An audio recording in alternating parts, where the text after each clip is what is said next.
কোরআনের জন্য রাসূলের সাহাবীরা জিহাদের ময়দানে জীবন দিয়েছেন, সন্তানকে এতিম করেছেন, স্ত্রীদেরকে বিধবা করেছেন। ঠিক কিনা বলুন? আমরা সেই মুসলমান, আমরাও আল্লাহর কোরআনের জন্য, আল্লাহর জমিনে আল্লাহর দ্বীন কায়েমের জন্য আমরাও সাহাবীদের মতো ত্যাগ স্বীকার করতে রাজি আছি তো ইনশাআল্লাহ। আল্লাহ তাআলা আমাদের কবুল করুন বলি আমিন। আপনারা যে কোরআনের মজমায় আসছেন, কত যে সাহাবের অধিকারী হয়েছেন এটা তো বুঝেন নাই। আমি সূরাতুল ইখলাস 3 বার তেলাওয়াত করেছি। কয়বার? আরো জোরে বলুন, কয়বার? আল্লাহর নবী বলেন, কেউ যদি সূরাতুল ইখলাস শরীফ 3 বার তেলাওয়াত করে, আল্লাহ তাআলা তার আমলনামায় পূর্ণ 1 খতম কোরআনুল কারীমের সওয়াব দান করে। আমরা 1 খতম করে করে কোরআনুল কারীমের সওয়াব পেয়েছি। খুশি নাকি বেজার? বলি আলহামদুলিল্লাহ। আরো জোরে বলি আলহামদুলিল্লাহ। ও মুসলমান, ও যুবক, ও বন্ধুরা, আমি যে কোরআন থেকে তেলাওয়াত করেছি, আল্লাহর কসম করে বলি, এই কোরআন শুধু আল্লাহ তেলাওয়াত করার জন্যই নাজিল করে নাই। এই কোরআন শুধু খতম পড়ার জন্য নাজিল হয় নাই। কথা বলে না? এই কোরআন বাবা মরে যাবে, 40 দিন পরে 10 জন ইমাম সাহেব দাওয়াত দিয়া 10টা গরু জবাই করায়া খিচুড়ি রেঁধে জনমের মতো খাবে, এই কারণে কোরআন নাজিল হয় নাই। বছরে 1 বার খতমে কোরআন পড়ার জন্য কোরআন নাজিল হয় নাই। আল্লাহ তাআলা কোরআন নাজিল করেছেন আর বলেছেন, নবী আমার জমিনে আমার কোরআনের রাজ কায়েম করতে হবে। ঠিক কিনা বলুন? মক্কার কাফেররা আমার নবীকে আলামিন উপাধি দিয়েছিল। কথা কানা? কি উপাধি দিয়েছিল? আরো জোরে বলুন। আলামিন উপাধি কে দিয়েছিল? কোন মুসলমানরা আমার নবীকে আলামিন উপাধি দেয় নাই। আল আমিন উপাধি দিয়েছিল আবু লাহাবের মতো কাট্টা কাফের। আবু লাহাবের মতো কাট্টা কাফের আমার নবীকে আলামিন উপাধি দিয়েছিল। ওই মক্কার কাফেররাই বলেছিল, মুহাম্মদের মতো এত ভালো মানুষ মক্কার জমিনে একজনও নাই। ঠিক কিনা বলেন? আবু জেহেলকে কেউ বিশ্বাস করত না, ভালোবাসত না। এই বসো বসো। আমি ওঠার জন্য সময় দিছিলাম না, এখন আবার কেন ওঠা? আমি তো সময় দিছি না ভাই? সময় দিছি না? বয়ানের মাঝখানে ওঠাউঠি করলে বয়ানের সৌন্দর্য নষ্ট হয়। আমি সময় দিছি, যার মন চাই ওইটা চলে যান, আফসোস নাই। কিন্তু এখন আর ওঠা যাবে না, সময় শেষ। একজন ওঠা যাবে না। উঠবেন, আমি মোনাজাত দিয়ে দিব, বয়ান শেষ। কারণ আমি অনেক সময় ধরে আইসা অপেক্ষা করেছি, অনেকের বক্তব্য শুনছি। কথা বলেন? তা আমরা অল্প সময় দিতে পারবো না ইনশাআল্লাহ? ওঠাউঠি করবো? কে ওঠাউঠি করবো? হাত উঠাই। ওরে, নোয়াখালীর মানুষ খুব সচেতন, মাশাআল্লাহ। নোয়াখালীর মাটি ইসলামের উর্বর ঘাঁটি। ঠিক কিনা বলুন? নোয়াখালী না হলে এই দেশের মানুষ কোরআন শিখতে পারতো না। নোয়াখালীর মিয়া সাবরাই কিন্তু কোরআন শিখাইছে আমাদের বাপ দাদাদের। আমাদের বাড়িতে একজন নোয়াখালীর মিয়া সাব ছিল, মৌলভী সাহেব। তিনি 40 বছর ছিল। আমার বাপ দাদা 14 গোষ্ঠীর সে কোরআন পড়েছে। নোয়াখালী এমন একটা মাটি, আল্লাহু আকবার। এই মাটির একটা বরকত আছে। আল্লাহ তাআলা এই মাটিকে কবুল করুন বলি আমি। যেটা বলছিলাম, মুসলমান, মক্কার কাফেররাই আমার নবীকে আল আমিন উপাধি দিয়েছিল, আমার নবীকে নেতা ঘোষণা করেছিল। মক্কার কাফেরদের সাথে আমার নবীর দ্বন্দ্ব কি? আমার নবীর দ্বন্দ্ব শুধু মক্কার কাফেরদের সাথে ক্ষমতা নিয়ে। ঠিক কিনা বলেন? মক্কার কাফেররা মনে করে মুহাম্মদ যদি মক্কার জমিনে থাকে আমরা কোনোদিনই মক্কার ক্ষমতা পাব না। কারণ আল্লাহর নবী সাল্লাল্লাহু আলাইহি ওয়াসাল্লাম মক্কার জমিনে ক্ষমতা চায় নাই, তিনি চেয়েছেন আল্লাহর কোরআনের রাজ কায়েম করতে। ঠিক কিনা বলুন? মানুষের কাছে কোরআন পৌঁছে দিতে। কিন্তু মক্কার কাফেররা বলে, মুহাম্মদ যদি মক্কায় থাকে তাহলে আমরা নেতা হতে পারবো না, আমাদেরকে কেউ নেতা মানবে না। কারণ ওই নেতাদের চরিত্র শয়তানের চেয়ে আরো অপবিত্র। ঠিক কিনা বলুন? শয়তান তো তাও ইবাদত করছে, মক্কার কাফেররা তো তাও ইবাদত করে নাই। ওরা জানে ওদের চরিত্রের কোনো ঠিক নাই। ঠিক কিনা যুবক? ওরা জানে ওদের কথার কোনো ঠিক নাই। মানুষের সামনে বলে একটা, আর বাইরে চলে গেলে বলে। ঠিক কিনা বলুন? কিন্তু আমার নবীর চরিত্র কি? ফুলের চেয়েও পবিত্র। সুবহানাল্লাহ বলে। আমার নবীর চরিত্র। ঠিক কিনা বলুন? আল্লাহ তাআলা আমার নবীকে কোরআন দিয়া মক্কার জমিনে পাঠাইলেন আর বললেন, ইন্না আনজালনা ইলাইকা যিকরা লিতুবাইয়িনা লিন-নাস ও নবী, আমি আপনাকে যে কোরআন দিয়ে মক্কার জমিনে পাঠাইছি, এই কোরআন দিয়ে আপনি মানুষদেরকে বয়ান করেন। সুবহানাল্লাহ। এই কোরআন আল্লাহ পাঠাইছে মানুষের সামনে বয়ান করার জন্য, ঠিক কিনা বলুন? এই বয়ানের ধারাবাহিকতা, ওয়াজের ধারাবাহিকতা সুখ করে 8 দিন না, সেই 1450 বছর আগে থেকে আল্লাহ যত পয়গম্বর পাঠাইছেন সবাইকে বক্তা বানায়া পাঠাইছেন। সব নবীরা আয়েশা তার উম্মতদের সামনে ওয়াজ করছে, বয়ান করছে, ঠিক কিনা বলুন?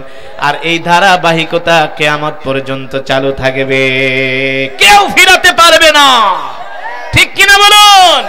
আল্লাহর জমিনে আল্লাহর কোরআনের রাজ কায়েম হবেই হবে, কেউ ফিরাতে পারবে? কারো ফিরানোর ক্ষমতা আছে? কারো বাবার সাধ্য আছে? এই জমিনে আল্লাহর কোরআনের রাজ কায়েম হবে, কালেমার পতাকা পথ করে উড়বে। এই জন্য ঘরে বসে থাকলে আল্লাহর জমিনে কোরআনের রাজ কায়েম হবে না। আল্লাহর জমিনে কোরআনের রাজ কায়েম করতে হলে ঘর থেকে বের হতে হবে, ঠিক কিনা বলুন? যতদিন পর্যন্ত ইসলাম নামক বৃক্ষের গোড়ায় আমরা পানি ঢালবো, ইসলাম নামক বৃক্ষ কখনো তাজা হবে না। ইসলাম নামক বৃক্ষের গোড়ায় রক্ত ঢাললে সেই বৃক্ষ তাজা হয়। আর সাহাবীরা ইসলাম নামক বৃক্ষের গোড়ায় কি ঢেলেছিলেন? কি ঢেলেছিলেন? রক্ত, পানি ঢালেন নাই, ঠিক কিনা বলুন? আজকে আপনাদেরকে আমি এমন একটা ইসলামের ইতিহাসে একটা যুদ্ধের, জিহাদের ঘটনা শোনাবো, যেই যুদ্ধের পরে সারা পৃথিবীতে মুসলমানদের মর্যাদা বেড়ে গিয়েছে। শোনাবো? বলবো? আজকে সারা পৃথিবীতে আমরা মুসলমান মার খাই। আমরা কি মার খাওয়ার জাতি নাকি? আমরা মার খাওয়ার জাতি না, আমরা হলাম মার দেওয়ার জাতি। আল্লাহ তাআলা কোরআনুল কারীমের মধ্যে বলছেন, কি বলছেন? ইন্নাল্লাহা আশতারা মিনাল মুমিনিনা আনফুসাহুম ওয়া আমওয়ালাহুম বিআন্না লাহুমুল জান্নাহ ইউকাতিলুনা ফি সাবিলিল্লাহি ফায়াকতুলুনা ওয়া ইউকতালুন। আল্লাহ রাব্বুল আলামিন বলেন, নবী মুমিনদেরকে বলে দেন, আমি আল্লাহ মুমিনের জান মাল জান্নাতের বিনিময়ে ক্রয় করে নিয়েছি। আমাদের জান মাল আল্লাহ তাআলা জান্নাতের বিনিময়ে ক্রয় করে নিয়েছেন, ঠিক কিনা বলুন? আল্লাহ তাআলা অপর আয়াতে বলছেন, মুমিনরা জিহাদের ময়দানে যাবে। কোথায় যাবে? জিহাদের ময়দানে যাবে চকলেট খাইতে, বাদাম খাইতে। কি করতে যাবে? জিহাদের ময়দানে যাবে মুমিনরা কাফেরের সাথে লড়াই করতে। যেমন করে বর্তমানে গাজায় আমার হামাস ভাইয়েরা তারা ইহুদিদের সাথে জিহাদ করতেছে, লেবাননের হিজবুল্লাহ ভাইয়েরা ইহুদিদের সাথে লড়াই করতেছে, ঠিক কিনা বলুন? আল্লাহ রাসূল 3000 সাহাবীকে প্রস্তুত করলেন। আল্লাহ রাসূল বললেন, আইনা যায়েদ বিন হারেসা? এ যায়েদ বিন হারেসা কোথায়? যায়েদ বিন হারেসা বললেন, লাব্বাইক ওয়া সাদাইক ইয়া রাসূলুল্লাহ। যায়েদ বিন হারেসা দাঁড়ায় গেলেন। আল্লাহর নবী বললেন, যায়েদ, যুদ্ধের ময়দানে সর্বপ্রথম তুমি সেনাপতির দায়িত্ব পালন করবা। আল্লাহ রাসূল দ্বিতীয় নম্বরে জাফর বিন আবি তালেবের নাম ঘোষণা করলেন। তার মানে কি, এতদিন যত যুদ্ধে গিয়েছে সব যুদ্ধে সেনাপতি ছিল একজন। আজকের যুদ্ধে আল্লাহ রাসূল সিরিয়াল বাই সিরিয়াল সেনাপতির নাম ঘোষণা করতেছি। তার মানে কি, যাদের নাম ঘোষণা করবে তারা একজনও আর ফিরে আসবে না। আল্লাহর জমিনে দ্বীন কায়েমের জন্য তারা শহীদ হয়ে যাবে, ঠিক কিনা? আল্লাহ রাসূল বললেন, জাফর বিন আবি তালেব, আমার ভাই জাফর বিন আবি তালেব কোথায়? জাফর বিন আবি তালেব দাঁড়ায় গেলেন, লাব্বাইক ওয়া সাদাইক ইয়া রাসূলুল্লাহ। আল্লাহ রাসূল বললেন, জাফর শোনো, 2 নম্বরে তুমি সেনাপতির দায়িত্ব পালন করবে। আল্লাহ নবী 3 নম্বরে বললেন, আব্দুল্লাহ বিন রাওয়াহা। আমার সাহাবী আব্দুল্লাহ বিন রাওয়াহা কোথায়? আব্দুল্লাহ বিন রাওয়াহা দাঁড়ায় গেলেন। আল্লাহ নবী বললেন, আব্দুল্লাহ বিন রাওয়াহা 3 নম্বরে তুমি সেনাপতির দায়িত্ব পালন করবা। আল্লাহু আকবার। তোমরা 3 জন যখন শহীদ হয়ে যাবে, 3 জনের পরে তোমাদের মধ্য থেকে একজন সেনাপতি নির্বাচন করে নিবে, রোমানদের বিরুদ্ধে লড়াই চালিয়ে যাবে। আল্লাহু আকবার। আল্লাহ রাসূল 3 জন সেনাপতি প্রস্তুত করলেন 3000 সৈন্যের সাথে, আর বললেন, এ যায়েদ, যাও তুমি তোমার মায়ের থেকে শেষ বিদায় নিয়ে আসো। কি বিদায়? আল্লাহ, কেমন ছিলেন তাদের ঈমানের পাওয়ার, কেমন ছিলেন তাদের ঈমানের পাওয়ার, ঠিক কিনা বলেন? কেমন তারা মুসলমান ছিলেন। আল্লাহু আকবার। যায়েদ বিন হারেসা হাসতে হাসতে বলে, ওগো আল্লাহ রাসূল, আম্মাজান আয়েশা হলো আমার মা, আপনি হলেন আমার পিতা, আমার তো আর কোথায় যাওয়ার দরকার নাই, আমি আমার তরবারির একটু ধার করি, যুদ্ধের জন্য একটু প্রস্তুতি গ্রহণ করি। সুবহানাল্লাহ। আল্লাহ রাসূল 3 নাম্বার বললেন, 2 নম্বরে বললেন আইনা জাফর বিন আবি তালেব। আমার ভাই জাফর বিন আবি তালেব কোথায়? জাফর বিন আবি তালেব দাঁড়ায় গেলেন। আল্লাহর নবী বললেন, জাফর 2 নম্বরে তুমি সেনাপতির দায়িত্ব পালন করবে। জাফর বিন আবি তালেব এই কথা বলার পরে আল্লাহ রাসূল বললেন, যাও তুমি তোমার স্ত্রী আর সন্তানদের থেকে বিদায় নিয়ে চলে আসো। জাফর বিন আবি তালেব এই কথা শুনে বাড়ির দিকে দৌড় শুরু করলেন, এক দৌড়। জাফর বিন আবি তালেব যখন বাড়িতে গেলেন, তার স্ত্রী তার জন্য রান্না করতেছে, খাবার প্রস্তুত করতেছে। জাফর বিন আবি তালেব ডাক দিয়া বলে, ইয়া জাওজি, তালে দে আসো স্ত্রী। জাফর বিন আবি তালেবের স্ত্রী বলে, প্রাণের স্বামী গো, আমি আপনার জন্য খাবার রান্না করতেছি। জাফর বিন আবি তালিব বলে, স্ত্রী রে, খাবার রান্না করার দরকার নাই। জাফর বিন আবি তালিবের স্ত্রী বলে, কেন গো প্রাণের স্বামী, কতদিন পরে আপনি হিজরত কইরা মদিনায় আসলেন, ভালো করে একটু খাওয়াইতেও পারলাম না, আপনাকে দেখতেও পারলাম না, কেন গো আপনি কি আমার উপর রাগ করেছেন? জাফর বিন আবি তালেব বলেন, না, তোমার উপর রাগ করি নাই গো, আল্লাহ রাসূল আমাদেরকে যুদ্ধের ময়দানের জন্য মনোনীত করেছেন। এতদিন যত যুদ্ধে গিয়েছি সেনাপতি ছিল একজন, আজকের যুদ্ধে হলো সেনাপতি 3 জন, তার মানে আমি হলাম 2 নম্বরে। আমার আগে যে, আমার পরে একজন, আমি হলাম মাঝখানে, তার মানে আমার আগে যে সেও শহীদ হয়ে যাবে, আমিও শহীদ হয়ে যাব, আমার পরে যে সেও শহীদ হয়ে যাবে। আল্লাহ। এই কথা শোনার পরে জাফর বিন আবি তালেবের স্ত্রী গলা কাটা মুরগির মতো ছটফট করে আর কান্না করতেছে। জাফর বিন আবি তালেব বলে, কান্না করো না, কান্না করো না, কান্না করো না, এ তো আমার সৌভাগ্য, আল্লাহর জমিনে আল্লাহর দ্বীন কায়েমের জন্য আমি শহীদ হয়ে যাব। জাফর বিন আবি তালেবের স্ত্রী বলে, স্বামী গো, ঘরে আসেন, খাবার খান। জাফর বিন আবি তালেব বলে, শোনো, খাওয়ার মতো সময় আমার হাতে নাই, আমি আমার নাকের মধ্যে জান্নাতের খুশবুর ঘেরান পাইতেছি। এই কথা বলে জাফর বিন আবি তালেব যুদ্ধের ময়দানের দিকে রওনা হয়ে গেলেন। যাওয়ার সময় ছোট 2টা বাচ্চা 2 হাত ধরে বলে, আব্বু, আমাদেরকে খেলতে নিয়ে যাবেন না? আপনি কতদিন মদিনার বাহিরে ছিলেন, কত সন্তানের বাবারা খেলতে নিয়ে যায়, বাজারে নিয়ে যায়, কত খেলনা কিনে দেয়, আপনি কি আমাদেরকে খেলনা কিনে দিবেন না? জাফর বিন আবি তালেব 2 সন্তানের হাত ধরে তার মায়ের হাতে ওসিয়ত করে দিয়া বলে, এই স্ত্রী শোনো, আমি তোমাকে ওসিয়ত করে গেলাম, আমি যে পথে যাচ্ছি আমার সন্তানদেরকেও সে পথে পরিচালিত করবি। এই কথা বলে নাই ডাক্তার বানায়, ইঞ্জিনিয়ার বানায়, ব্যবসায়ী বানায়, নেতা বানায়, এই কথা বলে নাই, বলছে আমি যে পথে যাচ্ছি আমার সন্তানদেরকেও সে পথে পরিচালিত করো। আল্লাহু আকবার। এরাই হলো আমাদের অনুপ্রেরণা। কিন্তু আল্লাহর জমিনে আল্লাহর দ্বীন কায়েম হতেই হবে, ঠিক কিনা বলুন? আল্লাহ তাআলা বলছেন, শোনো মুমিন, তোমরা জিহাদের ময়দানে যায়া বাদাম খাইবা না, চকলেট খাইবা না, তোমরা কাফেরদের সাথে লড়াই করবা। কি করবা? কাফেরদেরকে ধইরা ধইরা মারবা, ঠিক কিনা বলুন? ওই যে হামাস মুজাহিদ ভাইরা ইহুদি সৈন্যদেরকে দেখলে কি করে? কি করে? এমন একটা গ্রেনেড ছুঁড়া মারে, সাথে সাথে ইহুদিরা কাবাব হয়ে যায়, ঠিক কিনা বলুন? ওদের ট্যাঙ্ক কামানগুলো ধ্বংস করে দেয়, ওদের দেশগুলো ধ্বংস করে দেয়। আল্লাহ তাআলা বলে, তোমরা যুদ্ধের ময়দানে যাও, কাফেরদেরকে মারো মারো মারো মারো।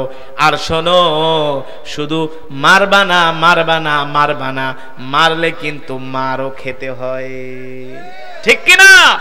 ইউকাতিলুনা ফি সাবিলিল্লাহি ফায়াকতুলুনা ওয়া ইউকতালুন। আল্লাহ তাআলা বলছেন, মারো আবার মরো, মারো আবার মারো আবার মরো, ঠিক কিনা বলুন? ঠিক আল্লাহ রাসূল যখন মক্কার জমিনে দ্বীনের দাওয়াত দিলেন। মক্কার কাফেররা কোরআনের বিরুদ্ধে ষড়যন্ত্র করলো। ইসলামের ইতিহাসে যুদ্ধ হয়েছিল, বদরের যুদ্ধ। ওই যুদ্ধে মাত্র মুসলমানের সংখ্যা 313 জন, আর কাফেরদের সংখ্যা 1000। ওই যুদ্ধে কাফেররা পারে নাই, কাফেরদেরকে হত্যা করা হয়েছে, আর 70 জন সাহাবীও শহীদ হয়েছে। ঠিক কিনা বলুন? আল্লাহ রাসূল মক্কা ছেড়ে যখন মদিনায় চলে গেলেন, কোথায়? মক্কা ছেড়ে যখন মদিনায় চলে গেলেন, আল্লাহর রাসূল পৃথিবীর বিভিন্ন রাষ্ট্রের রাজা বাদশাদের কাছে পত্র লিখতে শুরু করলেন। এ রোম পারস্যের বাদশারা, আমি আল্লাহর পয়গম্বর মুহাম্মদ সাল্লাল্লাহু আলাইহি সাল্লাম তোমাদের কাছে পত্র লিখতেছি। আমি আল্লাহর নবী। তোমরা মূর্তি পূজা ছেড়ে দিয়ে তোমরা দ্বীন গ্রহণ করো, ইসলাম গ্রহণ করো। কেন? ইন্নাদ দীনা ইনদাল্লাহিল ইসলাম। একমাত্র শান্তির ধর্মের নাম হলো ইসলাম। শান্তির ধর্মের নাম, মুক্তির ধর্মের নাম। ঠিক কিনা বলো? এই বাংলার জমিনে ইসলাম কায়েম হবে। ঠিক কিনা বলুন? অনেক কিছু দেখছি, সব দেখা শেষ। এবার আলেম ওলামার বাংলাদেশ। সব দেখেছি, সব দেখা শেষ। কোরআন হাদিসের বাংলাদেশ। ঠিক কিনা বলুন? নিজেরাও কোরআন শিখবো, দ্বীন শিখবো, ঈমানকে মজবুত করব, 5 ওয়াক্ত সালাত জামাতের সাথে আদায় করে আল্লাহ তাআলার কাছে দোয়া করব, আল্লাহ আমরা যেন আপনার জমিনে দ্বীন কায়েমের জন্য শহীদ হতে পারি। ঠিক কিনা বলি?